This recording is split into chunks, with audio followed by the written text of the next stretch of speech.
राजगुरुनगर येथील हुतात्मा राजगुरू महाविद्यालयातील प्राध्यापक मागील काही दिवसांपासून बेपत्ता होते। मंदोशी तालुका खेड येथे विहिरीत त्यांचा मृतदेह मिळून आला आहे। भानुदास मोतीलाल परदेशी वय वर्ष 52, राहणार मोशी शिवालय अपार्टमेंट, इंद्रायणी कॉलनी, तालुका हवेली असे विहिरीत मृतदेह मिळून आलेल्या अध्यापकाचे नाव आहे। त्यांच्या आकस्मिक मृत्यूने शैक्षणिक क्षेत्रात मोठी खळबळ उडाली आहे। प्राध्यापक भानुदास परदेशी हे बुधवार दिनांक 24 डिसेंबर रोजी महाविद्यालयातून अध्यापनाचे काम करून 3च्या सुमारास मोशी येथे मोटरसायकलवरून निघाले होते। मात्र ते घरी आले नसल्याने पत्नीने सहकारी शिक्षकांकडे रात्री 8 वाजता चौकशी केल्यानंतर शिक्षकांनी एकत्र येऊन शोध घेण्याचा प्रयत्न केला, तर बाकी येथे एका हॉटेलमध्ये चहा घेताना सीसीटीव्ही फुटेजमध्ये आढळून आले। मोबाईल बंद असल्यामुळे अपघाताच्या शक्यतेने विविध हॉस्पिटलमध्ये चौकशी करण्यात आली।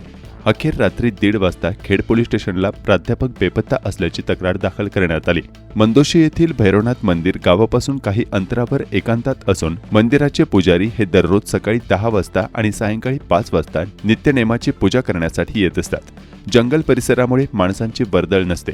गुरुवारी दिनांक 25 डिसेंबर रोजी सकाळी 10 वाजता पुजारी नेहमीप्रमाणे मंदिरात आल्यानंतर विहिरीकडे काही दिसले नाही। मात्र सायंकाळी 5 वाजता पुजारी मंदिरात आल्यानंतर एक मोटरसायकलला बॅग अडकवलेली आणि चपला दिसल्या।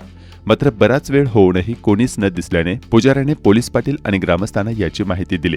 खेड पोलीस स्टेशनला माहिती दिल्यानंतर मोटरसायकल क्रमांक आणि मिसिंग व्यक्तीबाबतची माहिती समोर आली। महाविद्यालयातील शिक्षकासह पोलीस घटनास्थळी पोहोचल्यानंतर स्थानिकांनी विहिरीत गळ टाकून शोध घेतल्यानंतर रात्री 12 वाजता मृतदेह हाती लागला। पोलिसांनी बॅगेसह मोबाईल ताब्यात घेतला असून अपघात की अन्य काही याबाबत पोलीस तपास करत आहेत। दरम्यान भानुदास परदेशी हे गेल्या 22 वर्षांपासून हुतात्मा राजगुरू महाविद्यालयात जीवशास्त्र हा विषय शिकवत होते।